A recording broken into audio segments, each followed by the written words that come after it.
नैना जी, colonel सोडी ने बिल्कुल सही कहा है। Hard power. देखिए, जिसके हाथ में ताकत, जिसके हाथ में लाठी, उसी की भैंस। तीन पावर्स की बात की थी, रशिया, अमेरिका, चाइना। इन तीन में से किसने हिम्मत दिखाई है अपने हार्ड पावर इस्तेमाल करने की? रशिया बिल्कुल। ने दिखाई यूक्रेन में, अमेरिका ने दिखाई वेनेजुएला में अभी लेटेस्ट, लेकिन चीन ने ना पाकिस्तान सिंदूर में दिखाई, बिल्कुल। ना ईरान में दिखाई, ना कहीं और दिखाई। वो अभी भी ताइवान के इर्द गिर्द घूमता रहा, क्योंकि उसको मालूम है कुछ नहीं करना है। यहां तक कि उसके रॉकेट फोर्स ने एक भी रॉकेट नहीं मारा, एक भी। उन्होंने अपने मिसाइल मारी, जो जहाजों से निकाल के बड़े बड़े मिसाइल दिखाए और वीडियो दिखाए, हमने क्या कर दिया है। चाइना के पास 41 चार स्टार के जनरल्स हैं। कितने सैंक्शन स्ट्रेंथ आज कितने हैं? नहीं, लेकिन 10। चक्रपाणी जी एक तो और बात है चाइना ना, के क्योंकि पास वो हमने देखा कि संभावना जब नहीं है। वेनेजुएला का तो सपोर्ट चीन और रशिया भी करता रहा है। इस पूरे परिस्थितियों के कुछ समय पहले हमने देखा था कि रशिया की तरफ से बाकायदा सीक्रेटली कई वेपन्स या फिर हथियार बारूद वो वेनेजुएला को समर्थन में दिए गए सपोर्ट में, और सपोर्ट जाहिर सी बात है अमेरिका के खिलाफ था। देखिए, ऐसा है, ये तो साफ दिखाई दे रहा है कि चीन के अंदर शक्ति ही नहीं है, और अगर शक्ति है तो इस्तेमाल करने की हिम्मत नहीं है। रशिया रशिया को इतना आपने उलझा के रखा है, और उसके जो जहाज हैं वो मोर और लेस अपने ही आसपास हैं। इसी वजह से रशिया जो है वेनेजुएला में आके कुछ कर नहीं सकता, क्योंकि उसको पूरा पैसिफिक क्रॉस करके इधर आना पड़ेगा, और अटलांटिक के थ्रू आ नहीं सकता। इसीलिए रशिया इस वक्त इस जगह पे असमय है, कुछ नहीं कर सकता। इसलिए अमेरिका ने अपना पावर दिखा दी। ये एक साफ मैसेज दे रहा है चीन को कि बेटा संभल जा, कुछ करेगी, करने की कोशिश करेगा तो मेरा हथौड़ा तैयार है। इसीलिए वो एयरक्राफ्ट कैरियर ताइवान स्ट्रेट्स के पास घूम रहा है। उसने ईरान को मैसेज दिया है कि अगर आपने अपना तख्ता पलट के बात नहीं की, आप खुद ना गए, तो हमें कुछ करना पड़ेगा, और आप भी सेफ नहीं हैं।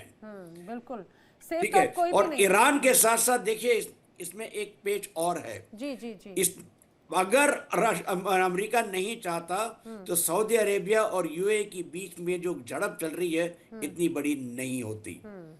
और ये बड़ी झड़प होने की वजह यह है कि उसको चाहिए है 25,000 लोग गाजा में, कि वो हमास को के हथियार ले डिसआर्म लें। करें, वो बिल्कुल। 25,000 आएंगे पाकिस्तान से, और पाकिस्तान का अगर टेटवा दबाना है तो यही एक तरीका है कि एक तरफ सऊदी अरेबिया, एक मतलब तरफ आप ये यूएई। अब कहने वो की कोशिश कर रहे हैं चक्रपाणी जी कि डोनाल्ड ट्रंप ने इस वेनेजुएला के ऑपरेशन के खिलाफ एक तीर से कई निशाने साधे हैं, और ये सांकेतिक निशाने हैं, ये बड़े हमले हैं, लेकिन बड़ी बातचीत ये। लेकिन एक और जो आम जनता से जुड़ा हुआ सवाल है, जल्दी से अभिषेक खरे जी, क्योंकि हम देखते हैं खासतौर से कहा जाता है कि तेल अपने आप में दुनिया में कितनी जरूरत है, और बहुत बड़ा हिस्सा होल्ड जो है वेनेजुएला का रहा।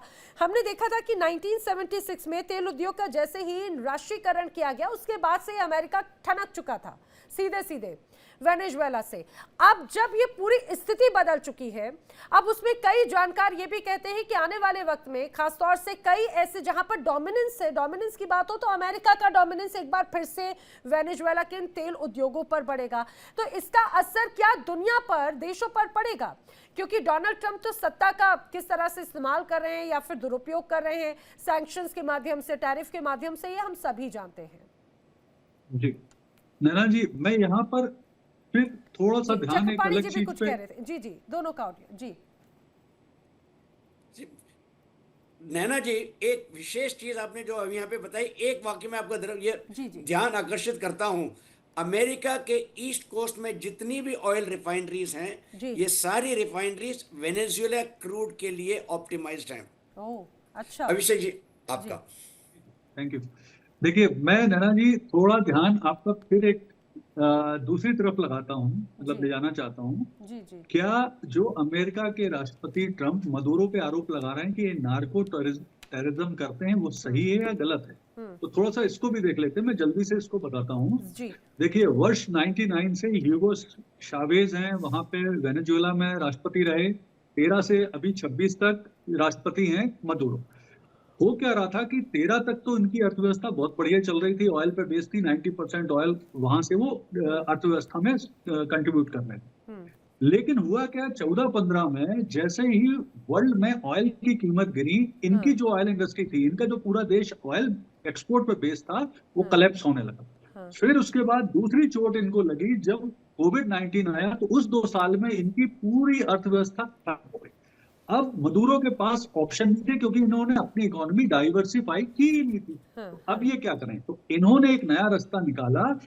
ये पूरे जो उत्तर अमेरिका में बहुत सारे ड्रग्स के कंट्री थे, उनके ड्रग्स को वेनेजुएला में लाके उसे रिफाइन करके अमेरिका में सप्लाई करना इन्होंने शुरू किया।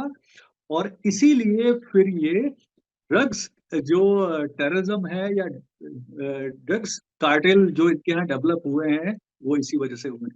तो एक बहुत बड़ा सप्लाई जो अमेरिका में है ड्रग्स की, उसमें इनका मदुरो का और वेनेजुएला का हिस्सा है, क्योंकि अब ये अपनी अर्थव्यवस्था पेट्रो डॉलर से ड्रग्स डॉलर पे ले आए हैं। तो ये भी एक आरोप सही हो सकता है। और मुझे इस सारी स्थिति में जो सबसे बुरा लगता है, वो लगता है वेनेजुएला की जनता के लिए। वो इतनी सफर कर रही है, 2 करोड़ 80 लाख की जनसंख्या है, जिसमें से 70 लाख ऑलरेडी बाहर चले जा चुके हैं। अर्थव्यवस्था पूरी तरह से खराब है, महंगाई इतनी ज्यादा है कि मैं आपको एक रोचक तथ्य बताऊं। जी तो वेनेजुएला की जो करेंसी है बोलीवियर, उसमें से अभी 2021 में इन्होंने 5 जीरो भी खत्म कर दिए। तो ये हालत इनकी चल रही है।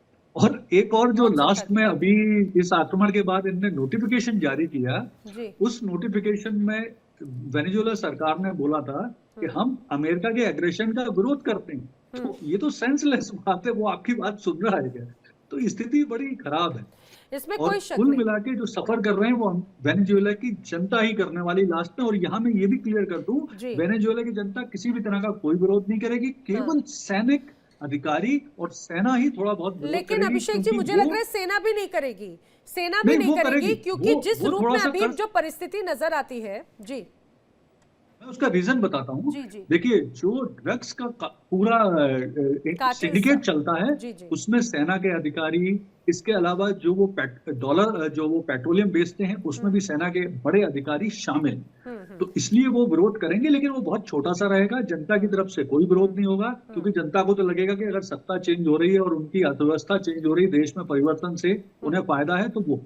और मुझे लगता है 99% आप मान लीजिए कि कोरिना मचाडो को वो अगला राष्ट्रपति डिक्लेयर करेंगे, ट्रंप अगले कुछ दिन। क्योंकि इसको लेकर अभी जब टेलीविजन पे वो बातचीत कर रहे थे, तो इस दौरान उन्होंने ये भी कहा कि विपक्ष की तरफ से कोई नेता चुना जाएगा भाई। और एक और बड़ी बात लेकिन कर्नल मालिक जी, सबसे महत्वपूर्ण बात ये कि जो अधिकारी उनकी तरफ से बयान आया कि ये कोई अचानक से ऑपरेशन को अंजाम नहीं दिया गया, इसके आदेश 1 हफ्ते पहले यानी कि क्रिसमस के वक्त पे ही मिल चुके थे कि कब हमला करना है, किस रूप में ऑपरेशन को अंजाम देना है। तो ये बहुत ही सुनियोजित था, और जिस तरह से डेल्टा ग्रुप को इसमें लगाया गया, तो अपने आप में वो बड़ा संकेत और बड़ा संदेश देने की बात थी डेल्टा ग्रुप का, क्योंकि हम सभी जानते हैं कि किस तरह से बड़े ऑपरेशंस को अंजाम अमेरिका की ये टुकड़ी देती है। लेकिन सर, सबसे चिंता की बात ये कि आखिर अब क्या, आगे क्या? नैना जी, इसमें कोई शक नहीं कि डेल्टा फोर्स एक बहुत ही प्रोफेशनल कंपोनेंट है उनकी आर्मी का, उनकी डिफेंस फोर्सेस का। और जहां जहां देश में पास्ट में पिछले 30-35 सालों में जो ऑपरेशंस हुए हैं अमेरिका की तरफ से, उसमें डेल्टा फोर्स का बहुत ही एफिशिएंट योगदान रहा है, बहुत ही रिजल्ट ओरिएंटेड योगदान रहा है। अभी बात यह कि मैं एक लार्जर पॉइंट की तरफ आपका ध्यान खींचना चाहूंगा। लार्जर पॉइंट यह है कि जो एक अप्रोच है, इट्स माई वे और द हाईवे, क्या ये कितने दोषों को मंजूर होगा? देखिए, ये बात सही है, जब एक्शन होता है उसका रिएक्शन आएगा। आज रशिया, मेरा मानना यह है, मेरा एनालिसिस ये कहता है कि देखिए, रशिया इकोनॉमिकली इतना बहुत ज्यादा स्ट्रांग नहीं है। मिलिट्रिकली उसकी मैन्युफैक्चरिंग, उसके हथियारों की मैन्युफैक्चरिंग बहुत बहुत स्ट्रांग है। उसके बावजूद रशिया कभी नहीं चाहेगा कि अमेरिका के वो अंडर में काम करे। तो हमें हमेशा से, जैसे यूक्रेन और रशिया का युद्ध खत्म होगा, रशिया अपने इकोनॉमी पे ध्यान देगा। और इकोनॉमी आजकल इतनी आइसोलेटेड नहीं है, world over it is coupled very closely. एक दूसरे से देश जो है वो बहुत एक दूसरे पर डिपेंड करते हैं। अब कोई भी रशिया या चीन होगा, देखिए, जहां कोई भी कॉन्फ्लिक्ट स्टार्ट होता है कॉन्फ्लिक्ट ऑफ इंटरेस्ट से, और जो कॉन्फ्लिक्ट ऑफ इंटरेस्ट है बिजनेस, जैसे सऊदी साहब बोल रहे थे, बिल्कुल सही कह रहे हैं कि माइट और मिलिट्री माइट आती है इकोनॉमिक माइट से। और यह नहीं सबसे टॉप प्रायोरिटी की चीज आज ही नहीं, युगों युगों से देख लीजिए, हर एक लैंड मास ने अपने आप को इकोनॉमिकली साउंड होने का हमेशा भरसक प्रयत्न किया है, और उसी इकोनॉमिक स्ट्रेंथ के कारण मिलिट्री माइट आती है। मिलिट्री माइट आपको रिजल्ट देती है।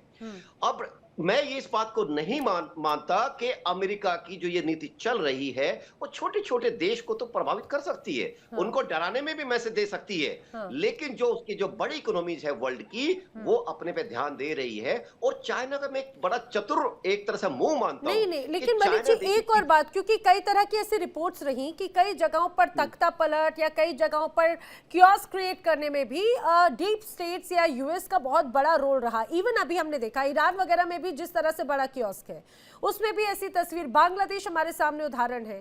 और ऐसे रशिया को कमजोर करने की किस रूप में बड़ी कोशिश है? नैना जी, एक पॉइंट आप ये सोचिए कि ये क्यों संभव नहीं है कि अमेरिका यूक्रेन रूस को क्यों ड्रैग करना चाहता है। वो ये चाहता है कि रशिया तुम्हारा किसी भी इंटरनेशनल प्लेटफॉर्म पे आके कोई विरोध न कर पाए, इसलिए रशिया को उलझा ही रही है, आप उलझा के रखिए। यही कारण है, एक बार यूरोपियन यूनियन विरोध करती है, एक बार अमेरिका विरोध करता है। दिखाने की कोशिश ये हो रही है कि हम पुतिन के साथ है। ट्रंप साहब कहते हैं कि पुतिन मेरे अच्छे दोस्त है, अगले दिन उनको बुरा भला कहा जाता है। देखिए ट्रंप साहब की जो चल रही है एक दादागिरी की नीति है इंटरनेशनल के, अगर सिंपल भाषा में करें। और रही बात वो जिस पर चाहे आप टैरिफ लगा देते हो, जिसके चाहे खिलाफ मिलिट्री ऑप्शन कर देते हो, देखिए कोई भी स्वाभिमानी देश इस देश को एक हद से ज्यादा बर्दाश्त नहीं करेगा। नहीं, लेकिन जी, लेकिन ये जो अस्थिरता है ये पूरी दुनिया के लिए बड़े खतरे का सबब तो है सोडी जी। ये जो एक मैसेज देने की और पावर गेम की जो बात यहाँ पर नजर आती है, डोनाल्ड ट्रंप की आक्रामक नीति का ही नतीजा है क्या? जो डोनाल्ड ट्रंप पिछले कुछ वक्त से अपनी नीतियों की वजह से पूरी दुनिया को चौंका रखी है, क्या ये मिलिट्री ऑपरेशन उसी में से एक है, उसी का एक हिस्सा है, या फिर ये एक अलग रूप में मैसेज देने की कोशिश है, वर्चस्व की लड़ाई है? अब ये नैना जी देखिए, डोनाल्ड ट्रंप ने वेनेजुएला में सैनिक कार्रवाई करके पूरी दुनिया को बता दिया है, ना कोई संयुक्त राष्ट्र का मान्यता है, ना कोई अलायंस, ना कोई ट्रीटी। ये जमाना उथल पुथल का है। जिसके पास ताकत है उसने जो करना है कर ले। और कौन ताकतवर है? तीन ही तो देश ताकतवर हैं, चीन, अमेरिका और रूस। चीन ने अपने मिसाइलें क्यों नहीं खोली हैं? चीन ने क्यों नहीं किसी दुनिया के जंग में अब तक हिस्सा लिया? क्योंकि चीन की प्लानिंग क्लियर है। चीन का पहला सैनिक लक्ष्य है ताइवान।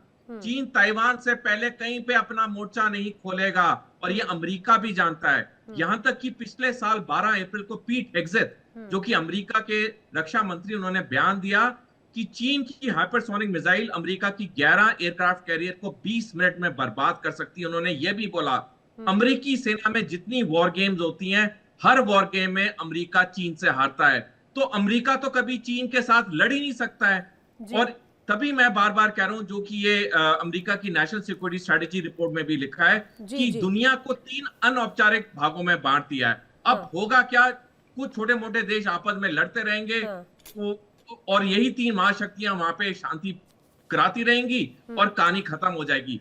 लेकिन जो ये 3 महाशक्तियां चाहेंगी, अब वही होगा। किसको मानना है मानो, नहीं माना वो अपनी दादागिरी दिखाएंगे। अब हमने देखा अमेरिका ने क्या किया, जिस पे टैरिफ लगाना है लगा दिया। चीन ने कहा कि हमने रेयर अर्थ नहीं देने, नहीं दिए। पूरी दुनिया उत्तर पुतल हो गई, ये इंडस्ट्री सफर होगी, वो हो गई। लेकिन उन्होंने किसकी बात नहीं मानी, उन्होंने अपनी चीजें वापस ली जब उन्हें लगा हमारा फायदा हो रहा है। तो आपका आंकलन सही है, आज की तारीख में दुनिया में उथल पुथल है। जिसके पास ताकत है, जिसके पास सैनिक ताकत है, वही कहा जाए, वही अपने आप को सरताज जरूर बना रहा है। लेकिन इसी बीच अपने दर्शकों को बताएं, इस पूरे हमले को लेकर यूएन की तरफ से प्रतिक्रिया आई है। यूएन कहता है कि भाई ये जो हमला है, निंदा करते हुए कहा गया है कि ये जो हमला है दुनिया के लिए बड़ा खतरा है। अभिषेक खरे जी, क्या यूएन की इस निंदा का कोई औचित्य रह गया? और इस हमले के बाद में अगर अस्तित्व पर ही बड़े सवाल खड़े होते हैं, तो आखिर ऐसा कौन सा मंच, क्या ये वो वक्त है जो नया मंच क्रिएट करने की जरूरत है? अंतर्राष्ट्रीय कानून कहीं पर एग्जिस्ट करता है क्या? बिल्कुल। देखिए नैना जी, इसमें सबसे पहली बात तो ये है कि यूएन तो अपनी प्रासंगिकता बहुत पहले से ही खोने लगा जी। जिस तरह से इराक पे हमला हुआ, फिर उसका अफगानिस्तान पे हमला हुआ, फिर इजराइल अपने हिसाब से कर ही रहा है हमला फिलिस्तीन का, तो यूएनओ ने इसमें कहीं कोई इम्पोर्टेंट पार्ट अदा किया ही नहीं। और वो जो वाला जो थोड़ा सा 5 देशों के पास वीटो पावर है, उसकी भी कोई खास अहमियत रह नहीं नहीं गई, रह क्योंकि जाती। कर तो वही देश रहे हैं, उनमें से 3 देश रहे हैं सारा कुछ, तो उसकी भी अब अहमियत थी। और मुझे लगता है कि इनकी इंटरनल तौर पे कहीं ना कहीं आपस में इन्होंने अंदर खाने कुछ सेटिंग करके रखी है,